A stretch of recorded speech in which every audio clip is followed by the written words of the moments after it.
to 11, John chapter 8, verse 1 to 11.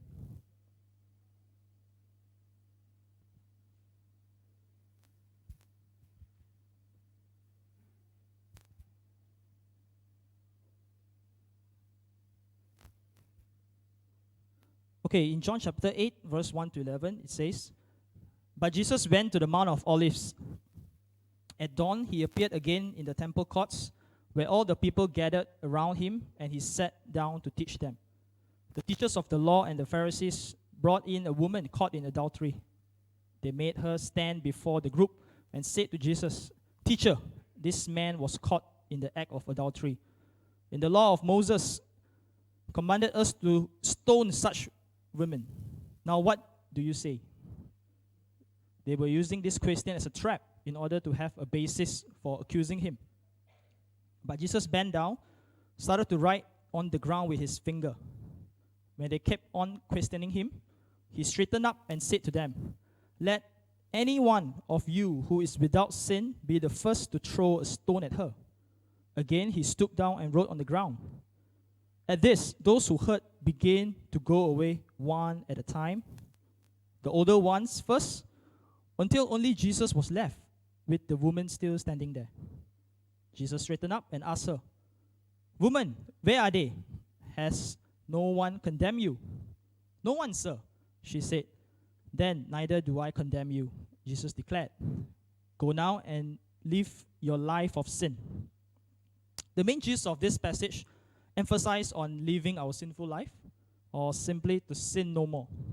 However, I would like to share from another angle from this passage, from this particular woman who commit adulteries, a second chance in life. You see, this woman is destined to die by stoning as she was caught in adultery. Before stoning the woman, the Pharisees seek to gain the approval of Jesus to stone her, even quoting the law of Moses in the process.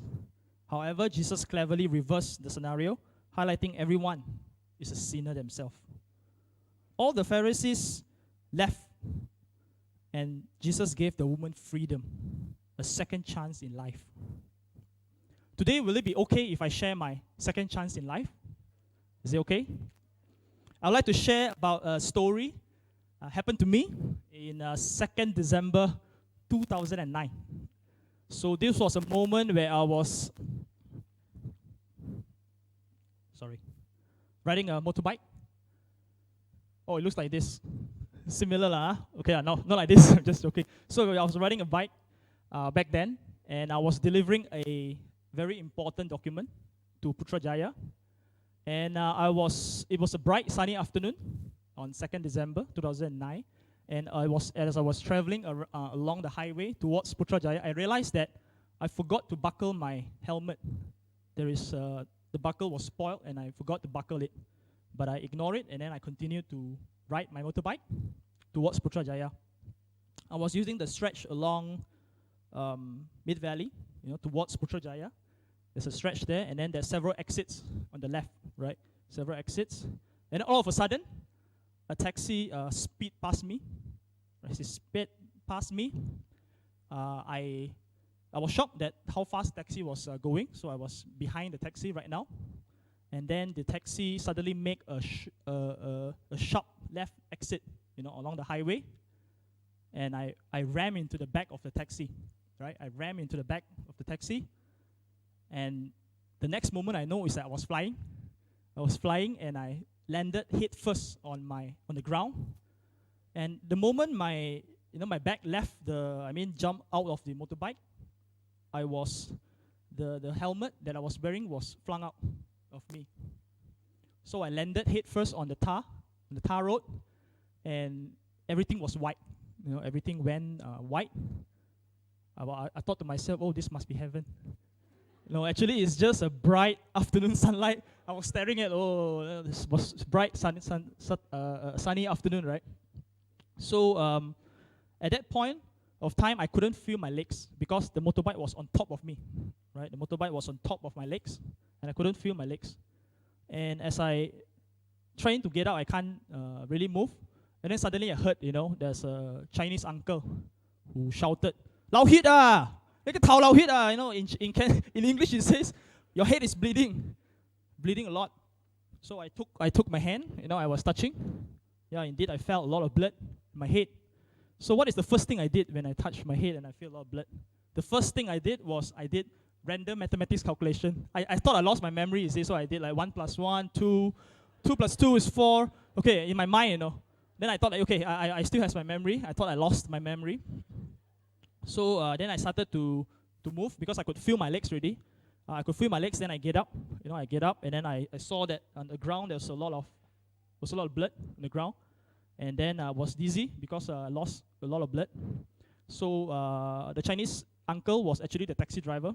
So he picked me up and into his taxi and drove me to the nearest clinic. There was a passenger in his car.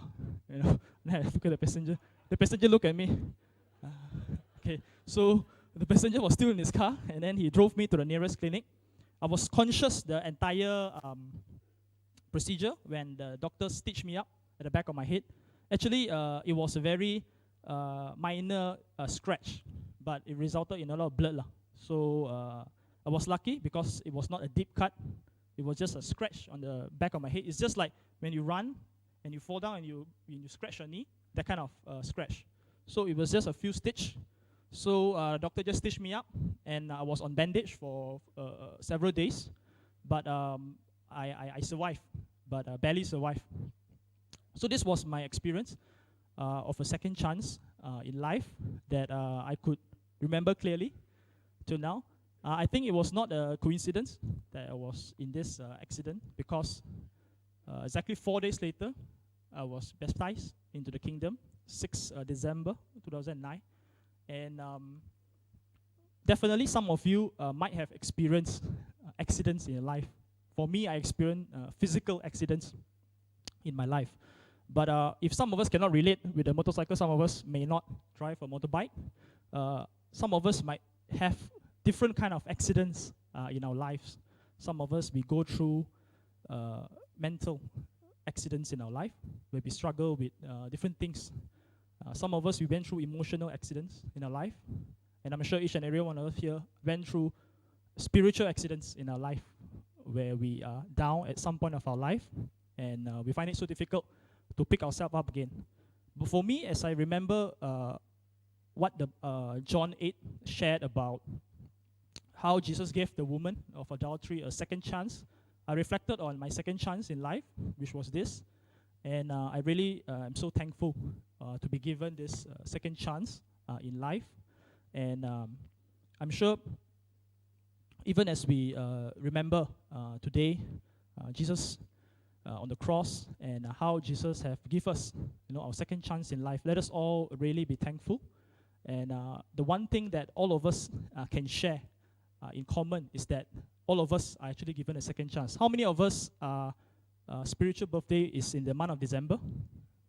December? Yeah, December babies. So I think for me, spiritual birthdays are important because we get to reflect our life, our second chance in life. That is, we are being saved from the grace of God. And I think this is a month, this is the period where we should be celebrating, because before we became a Christian, definitely we have a lot of things happening in our life, many accidents in our life, not physically, maybe other things, other accidents in our life. But as we are saved and we were baptized in the kingdom, I'm sure spiritual birthday are even more important, that we can really remember how Jesus came down and really give us a second chance in our life. So as we take a moment to reflect on our second chance in life, let us all remember that today we were saved not because of things that happened, but we were saved because of the grace of God that came down and gave us a second chance in life. As the ushers will be passing the bread and wine, let us meditate on the cross.